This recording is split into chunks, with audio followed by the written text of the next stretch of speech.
تیرا ہے. یہ تو اتنی وفادار کلام ہے, اتنی پاک کلام ہے, خدا کی قسم ہزاروں رجسٹروں کے گتے, ہزاروں چائے کے ڈبے, ہزاروں مٹھائی کے ڈبے, لاکھوں کروڑوں دوائیوں کے ڈبے گندے نالوں پہ, کوڑیوں پہ, روڑیوں پہ پڑے ہیں, اور جس گتے نے قرآن کے ساتھ یاری لگا لی, خدا کی قسم کوئی آدمی بغیر وضو اس گتے کو بھی ہاتھ نہیں لگا سکتا. ہزاروں نہیں لاکھوں کپڑے مارکیٹ میں پڑے, پر جس کپڑے نے قرآن سے یاری لگا لی, جو کپڑا جس دان بن کر قرآن پہ چڑھ گیا, لوگ اس کو بھی چومتے ہیں اور چومنا چاہیے. یارو کپڑے نے قرآن سے یاری لگائی تو کپڑا عظمت والا بن گیا, گتے نے یاری لگا لی تو گتا بن گیا. ہزاروں قسم کے کاغذات روزانہ ذلیل ہوتے پھرتے ہیں, جس کاغذ پہ قرآن لکھا گیا وہ عظمت پا گیا, جس سیاہی سے قرآن لکھا گیا وہ سیاہی عظمت والی بن گئی. ارے اگر مسلمان قرآن کو اپنے اندر پیدا کر لے, اس کی عظمت کو بسا لے, اس کو اپنا لاہ عمل بنا لے, اس کو اپنے سر پہ رکھ لے, تو کیا یہ بندہ قرآن کے ساتھ وفاداری کرے تو قرآن کیا خیال ہے, قرآن بے وفائی کر دے گا؟ یقین نہیں, یقین اصل بات اعتقاد کی ہے.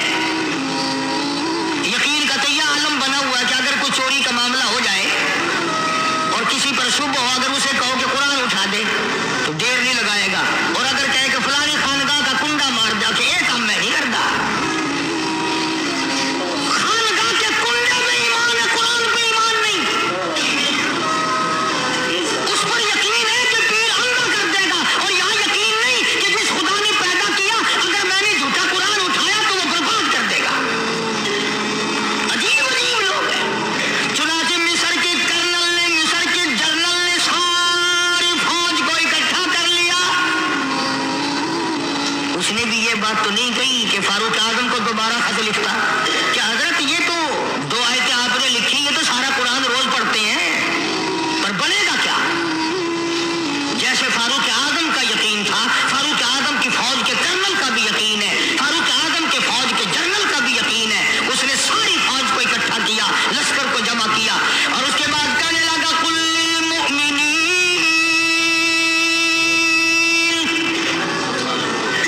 یغضوا من ابصارکم ویحفظوا فروجہم ذلک ازکی لہم ان اللہ خبیر بما یصنعون. اور لوگوں, خدا تمہیں کہتا ہے اپنی آنکھوں کی حفاظت کرو. اگر تمہاری نظریں غلط جگہ پڑی, اپنی عزت کی حفاظت کرو, اپنی آبرو کی حفاظت کرو. اگر غلط نظریں پڑی, غلط استعمال ہوئی, ان اللہ خبیر بما یصنعون.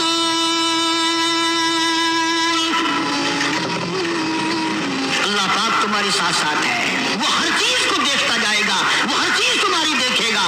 چنانچہ تاریخ شاہد ہے, ابن حشام نے لکھا ہے, ابن خلدون نے لکھا ہے, اور کئی مورخین نے لکھا ہے کہ جب مسلمان جنرل نے, مسلمان کرنل نے اپنی فوج کو قرآن کی 2 آیتیں سنائی اور اس کے بعد حکم دیا چلو, تمام کا تمام لشکر چل رہا ہے, ادھر ڈھول بجا, دھماکے بجے, گانا شروع ہوا, گانا بجانا شروع ہوا, ساری فوج نکل گئی, سارا لشکر چلا گیا. لڑکیوں نے دیکھا کہ یہ تو ختم ہو گئے, نیچے آواز دے کے کہنے لگی, اور جانے والوں یہ ساری فوج کئی اندھوں کی فوج تو نہیں.